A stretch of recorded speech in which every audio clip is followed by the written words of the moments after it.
లక్షల ఫీజులు కడుతుంది మా బిడ్డ శవాన్ని తీసుకెళ్ళడానికి అని సుభాష్ అని బీటెక్ సెకండ్ ఇయర్ చదువుతున్న స్టూడెంట్ తల్లిదండ్రులు అడుగుతున్నారు. ఎక్కడంటే ఎస్ఆర్ఎం యూనివర్సిటీ. మనోళ్ళు చాలా గొప్పగా చెప్తుంటారు, ప్రపంచ స్థాయి ప్రఖ్యాతిగా అందినటువంటి సంస్థలన్నీ ఆంధ్రప్రదేశ్కి వస్తున్నాయి అని. ఆ ఎస్ఆర్ఎం యూనివర్సిటీలో తను సెకండ్ ఇయర్, పర్సంటేజ్ అటెండెన్స్ 75 లేదు, 69 ఉంది.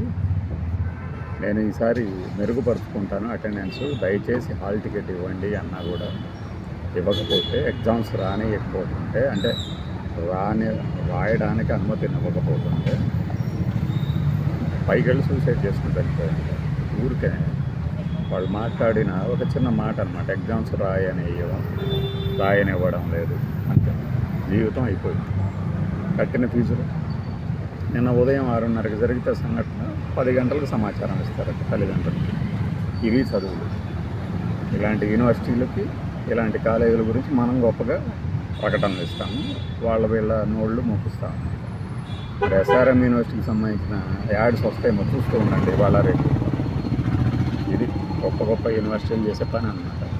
అటెండెన్స్ వాడు మరీ 25% లేదు కదా, నువ్వు 75% అటెండెన్స్ పెడితే 69 ఉంది కదా.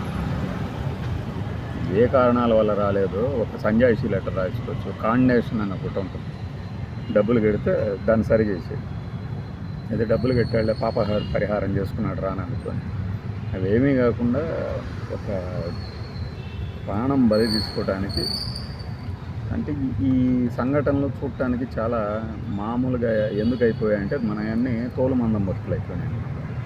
ఇంకా మీడియాలో పనిచేసే ఎదవలకైతే ఎందుకు ఎదవలంటున్నానంటే, వీళ్ళకి మరణాలు కూడా చాలా కామెడీగా ఉంటాయి. చనిపోయిన వాళ్ళ మీద జోకులు వేసుకుంటూ తిరుగుతారు. వాళ్ళ గురించే చెప్తున్నాయి తోలుమంద అందరి గురించి.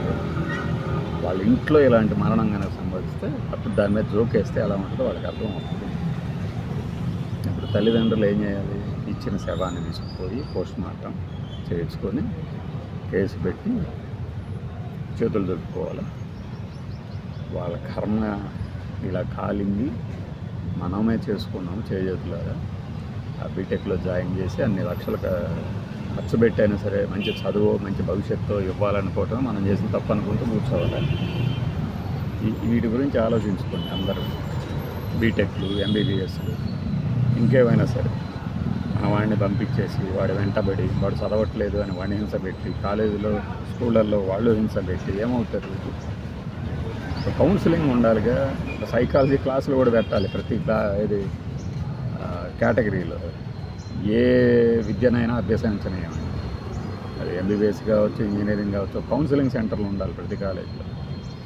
అప్పుడే వీటిని మనం ఎదుర్కోగలం, అన్నింటినీ నివారించగలం అని చెప్పలేము ఆత్మహత్య. బై.